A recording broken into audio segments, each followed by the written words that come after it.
Assalamualaikum warahmatullahi wabarakatuh. Halo anak-anak, apa kabar? Sehat? Alhamdulillah. Tetap semangat, jaga kesehatan, dan jangan lupa selalu berdoa kepada Tuhan Yang Maha Esa.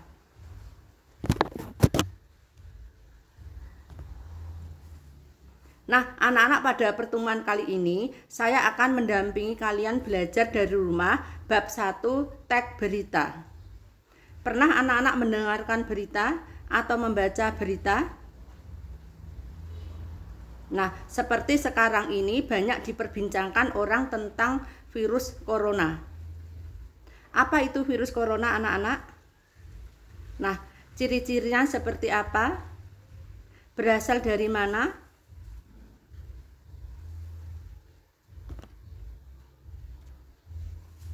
Nah, anak-anak, sebelum pelajaran ini kita mulai, anak-anak bisa membaca biodata saya pada layar ponsel kalian atau laptop kalian. Nah, kompetensi dasar yang harus kamu ketahui anak-anak: 1. Mengidentifikasi informasi dalam teks berita tentang objek yang didengar dan dibaca. 2. Menyimpulkan isi teks berita tentang objek yang didengar dan dibaca. Nah, tujuan pembelajaran pada materi ini, anak-anak harus mampu mengidentifikasi informasi dalam teks berita tentang objek yang didengar dan dibaca. Mampu menyimpulkan isi teks berita tentang objek yang didengar dan dibaca.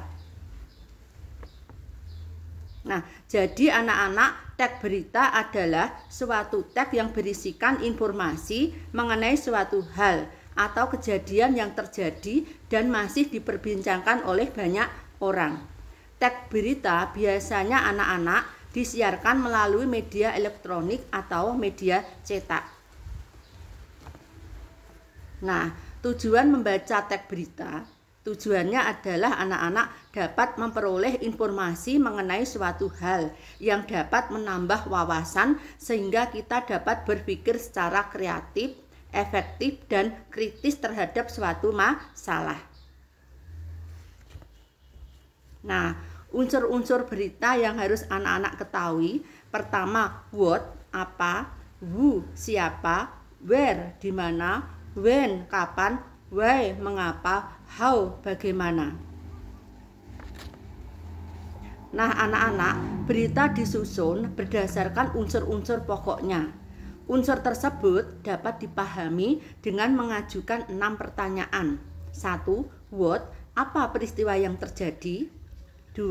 Who, siapa saja yang terlibat dalam peristiwa itu? 3. Where, di mana peristiwa itu terjadi? 4. When, kapan peristiwa itu terjadi? 5. Why, mengapa peristiwa itu terjadi? 6.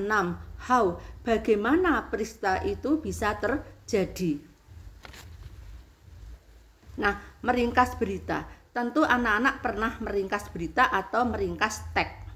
Ringkasan merupakan penyajian bacaan dalam bentuk singkat dengan mempertahankan urutan isi dan sudut pandang pengarang atau penulis bacaan asli. Dan langkah-langkah meringkas anak-anak: 1. Mendengarkan atau membaca teks berita dengan seksama. 2. Mencatat pokok-pokok atau unsur-unsur berita 5W plus 1H. 3. Menyampaikan kembali pokok-pokok atau unsur-unsur berita secara lengkap dan ringkas. Nah, menyimpulkan isi berita.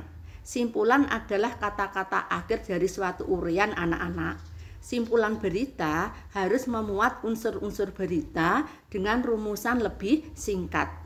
Dengan demikian, simpulan tentang isi berita harus memanfaatkan ringkasan yang telah dibuat sebelumnya terhadap pokok-pokok informasi. Nah, langkah-langkah menyimpulkan isi berita: 1. Menyimak berita dengan seksama. 2. Mencatat pokok-pokok isi berita. Tema, peristiwa yang diberitakan, orang yang diberitakan, tempat kejadian, proses terjadinya peristiwa yang sedang diberitakan. 3. Membuat simpulan berita dengan cara menyusun pokok-pokok berita, kemudian disusun dalam kalimat berita. Nah, menanggapi isi berita anak-anak supaya dapat mengemukakan tanggapan dengan baik, kita harus memperhatikan hal-hal berikut. 1. Apapun isi tanggapan Anda, apakah menyetujui, menolak, atau menambahkan, kita harus mengemukakannya dengan disertai alasan yang kuat. 2. Jika menolak, hindari sikap menyalahkan pendapat orang lain secara frontal, seakan-akan hanya pendapat kita yang benar. Tolaklah pendapat teman Anda dengan mengemukakan pendapat tersebut secara logis. 3. Gunakan bahasa yang halus dan sopan ketika kita menolak pendapat teman Anda. 4. Gunakan bahasa secara singkat namun jelas dan komunikatif. Nah, anak-anak, demikianlah materi pada pertemuan kali ini. Mudah-mudahan bermanfaat.